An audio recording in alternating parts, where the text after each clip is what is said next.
Well, good morning. Jen and I are up, and we both had a bit of a rough night last night. We have just been downstairs and had breakfast here at the hotel, and we're about to head down to Charlie, jump on that, and we're going out to Rainbow Village this morning here to start with. So we'll show you what we see as we go. So this is the start of Rainbow Village. The story behind Rainbow Village is that originally it was a settlement of about 1,200 houses that was built for veteran soldiers. Now developers wanted to come along and knock them all down and build units in here, but there's a man here that they call Grandpa, and he didn't want to leave his house, so he decided to start painting, and he started painting, and this is all painted by just one man, Grandpa. And it's become a kind of a tourist attraction now. There's only 11 of the houses left. The rest of it has been knocked down, but these 11 here are a tourist attraction, and Grandpa still lives here and still continues to paint, and we'll show you around a little bit more.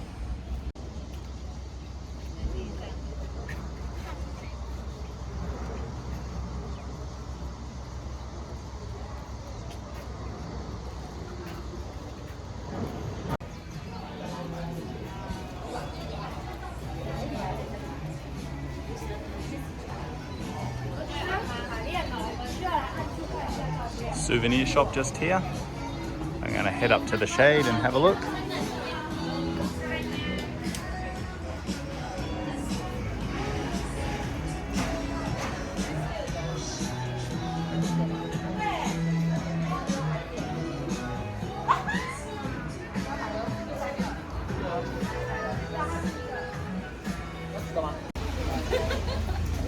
Everybody taking refreshments. It's a pretty hot day. Yesterday was the second hottest day in recorded history in Taipei. Now we are down the road a little bit from Taipei, down in Taichung, so it probably was slightly hotter. As you come south, it becomes warmer. So it was probably hotter, and today is pretty warm as well. Little gift store here that have got all sorts of things. Stickers and magnets and pens and tape, postcards, umbrellas, all sorts of stuff.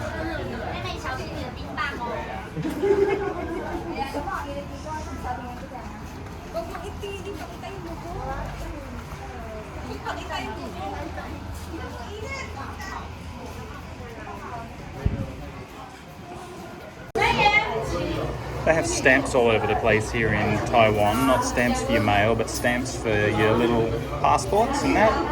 So Jen's putting on some of the Rainbow Village stamps just there into her little diary.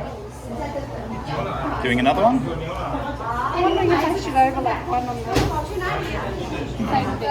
the... They do coins as well for all the people who collect those type of coins. They roll them out and imprint them with different bits and pieces, different images of Rainbow Village here, but all of the tourist attractions have these sort of things. And this one here is the cafeteria, where you can get a drink or an ice cream or something like that. Unfortunately, Grandpa is not here today for us to meet him. But that's okay, we still get to enjoy his handiwork.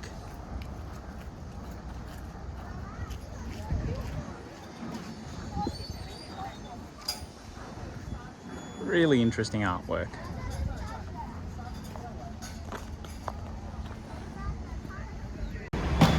Back to Charlie. We're just about to jump back on and go and find some new batteries and something to drink because we're so thirsty. We're thirsty, aren't we, Jen? Thirsty.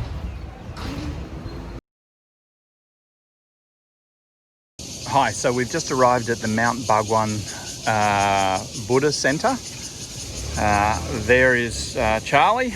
I dropped Jen back at the entrance while I came up the hill further to find a car park because or a bike park because they're a little bit few and far between. Now I've got to walk back and find her. All right, once I get there, I'll show you where we are.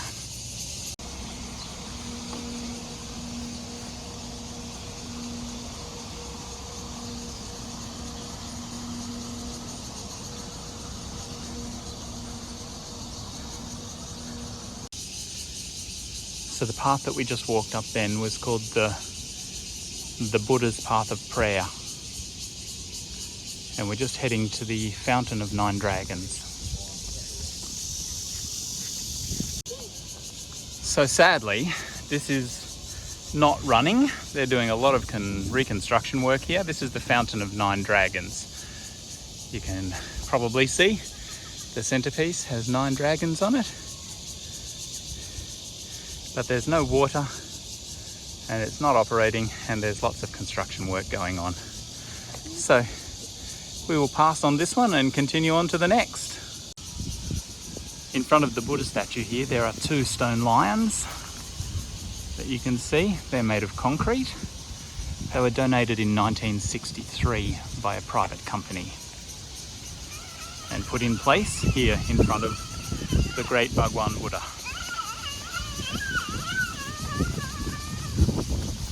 I just read that this fella is 23 meters tall and he's made of reinforced concrete.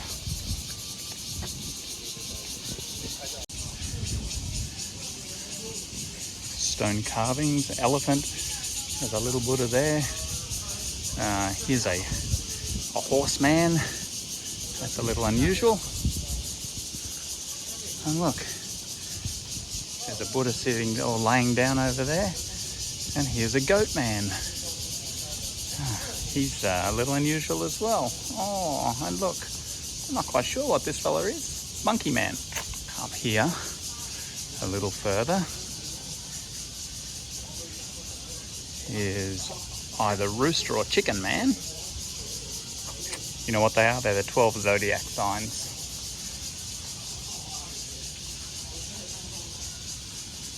I think. I'm not sure what kind of man this one is. Almost looks like a cat or a... He hasn't got any whiskers. Don't know. And this one up here is Pigman. Pigman. And there's some on the other side of the path over there as well. You used to be able to go into the Buddha and go up, but with COVID and everything that's going on with that, they have temporarily closed access to it.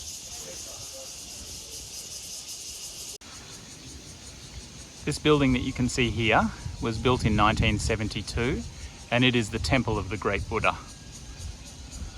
So it sits behind the Great Buddha statue and it's the Temple of the Great Buddha. We're going to go up and have a look inside the temple. As is often the case out the front of the temples, some elephant statues and a person ringing a bell statue. There's some dragons here out the front as well, which we'll have a quick look at. They're pretty cool. They look like they're fighting dragons over the ball, but who knows? This is the inside of the temple here, the Great Buddha Temple. All the lamps on the roof and the 3 deities at the end there.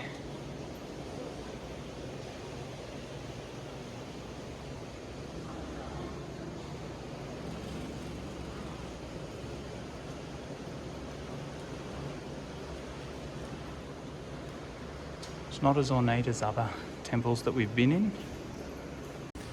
I just realised that I've been wandering around inside the temple here with my hat on, so I figured I'd better take it off and just come up to level 2 to have a look at the inside of the temple here. This one's quite a bit more ornate than downstairs. This is the main section of the temple. This one here. You can see that the roof is more decorated and more colourful.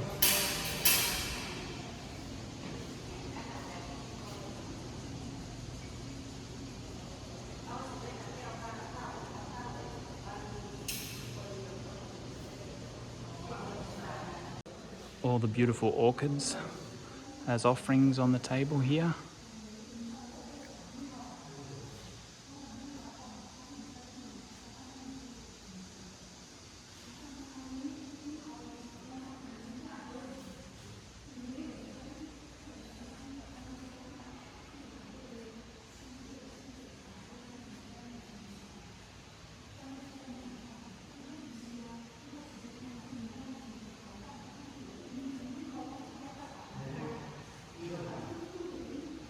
This guy likes his eyebrows. They're long.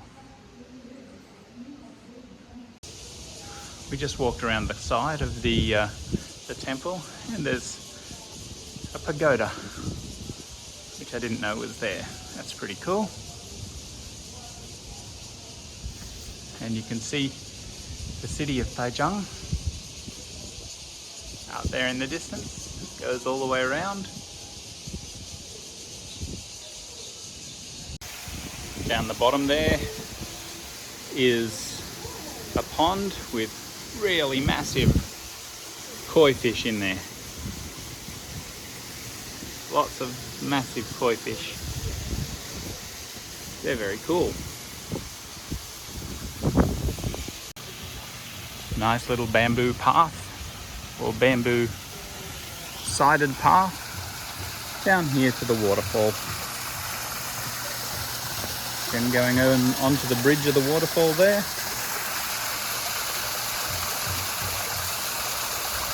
And it's hard to see them, I'm sure, but there's lots of fish in there. There's lots of fish, and they're big fish in that section there. They've got whack-a-mole here for the kids. That's pretty cool.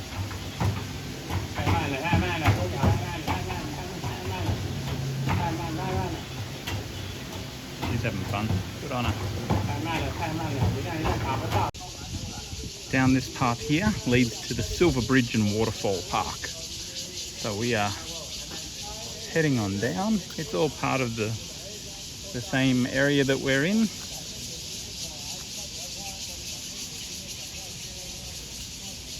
Happy Buddha.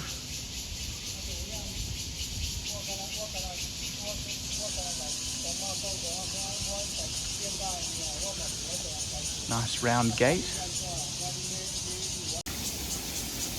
We're heading on down just to the bottom of the waterfall that we were at the top of before. And you can see it. There's not much water coming over the top there.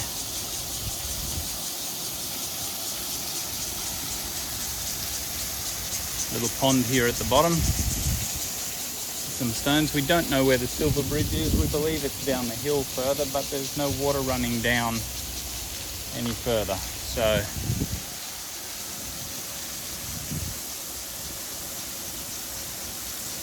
the water park is currently limited to this. We found Charlie a little closer than we actually thought. He was right next to the waterfall there where we were. So there's Charlie. We are going to put our helmets and gear back on, and then go and find some lunch. I think it's probably about 2:30 or something. Jen's checking a watch. 5 to 3. 5 to 3. That's about lunchtime, right? All right, we'll see you soon. So we had some Subway for lunch and then jumped back on Charlie, and we've come down to the coast to the Taiwan Glass Gallery. There's all sorts of stuff made of glass here. There's like a chapel over there and a pagoda. The boat anchor isn't made of glass, but the giant reindeer over there is, and there's all sorts of stuff. So we're going to wander on through and check it all out and see what cool stuff they have. We've actually seen some pictures that looked fantastic when it's evening and it becomes dark. So we may well even stay here until it becomes dark. Just walked inside and there's all sorts of gift stores and things like that with all sorts of bits and pieces made out of glass. Looks fantastic. The artistry and skill is really impressive.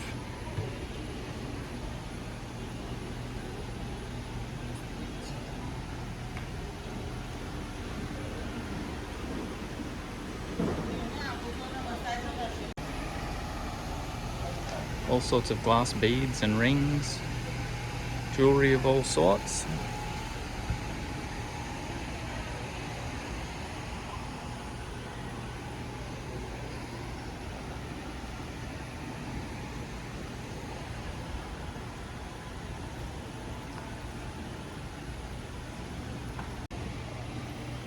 A couple of glass roosters. Things that live inside of glass. Big fish tank.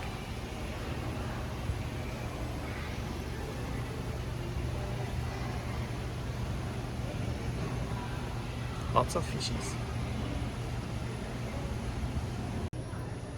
Look at the glass grasshoppers. They're fantastic. How fine those antennas They're awesome. We're here a little bit too late in the day, really, for any of the classes and that. They do DIY glass blowing and that up the end up here. But it's 5:30 or so at the moment, and yeah, pretty much everything is closed down or is closing down. Particularly the classes anyway. The stalls and the shops are still open. They're open till 6:30 tonight.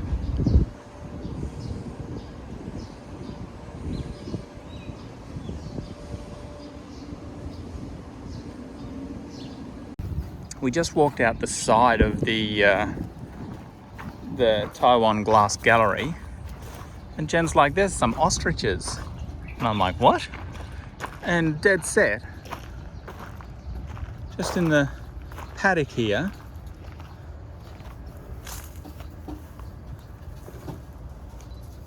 There's a couple of ostriches. Look at this one.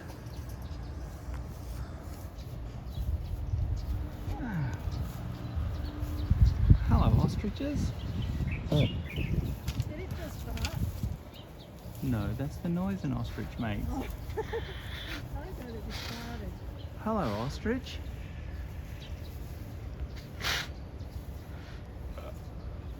You're not happy. You're fluffing yourself up. You're not happy that we're here looking at you. Threatened by us. You're threatened by us. We'll step back a little bit. We don't want you to be scared. Just weird. That's awesome. Ostriches here in Taiwan. This here is the Baguashan Glass Temple. So it's a temple that is built in the traditional style. I'll just try and walk back here a little bit so you can get a better view.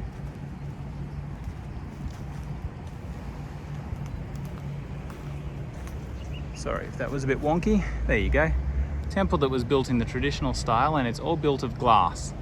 All of the things inside, the statues and the ceiling hangings and everything like that are all built of glass as well. We're going to go in and check this glass wonder out. It looks fantastic. So out the front of the temple here is a coloured glass lion. But when you get really close and you have a look, the lion is made out of all these tiny little glass jars that have coloured water inside them. That's how they've done the colour. Clear glass jars full of coloured water. How cool is that?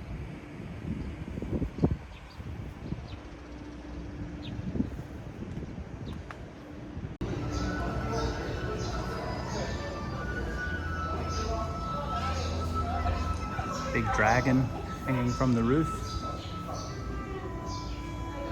A wise old man.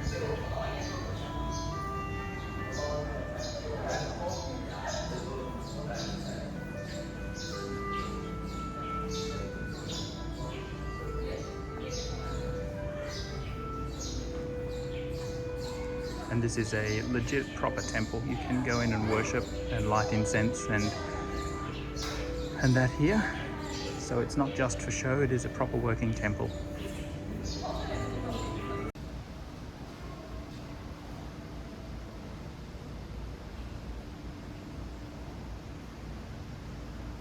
You can see the offerings left on the table here. And the sun shining on the mountain in the background.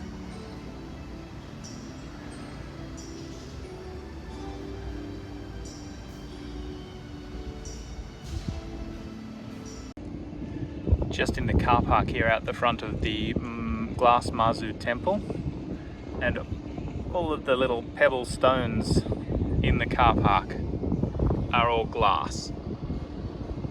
That's so cool.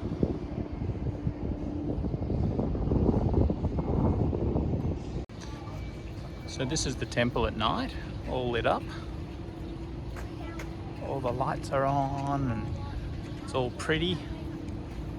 Been running around taking photos for the last hour or so of this, and now they've turned all the lights on and it looks even better. All the lights on in the temple, the roof changing colours as the different coloured lights go on and off.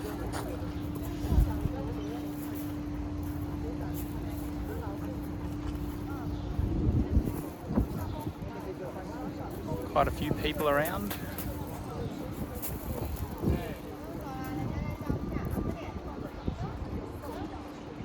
You can see all sorts of different light ups along here that they've done to brighten the night. It's very, very cool.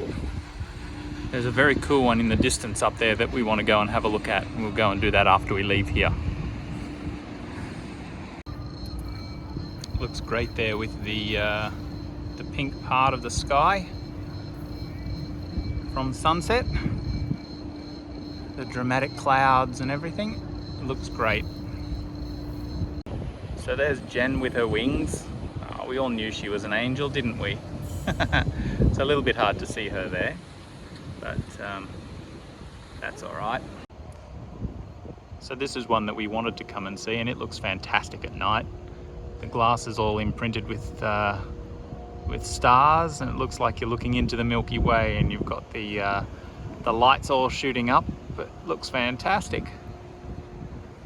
Not so good on the photos, but on video it looks really, really good.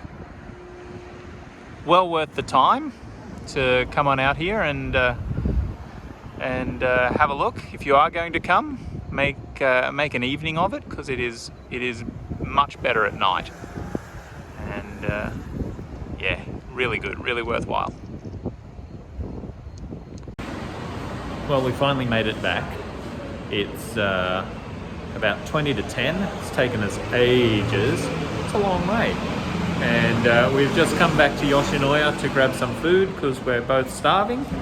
We're going to eat that takeaway only, so we're going to take that back to the hotel and feast, because yeah, we're both starving. So anyway, I will probably chat to you on the way back to the hotel or back there and say goodnight then.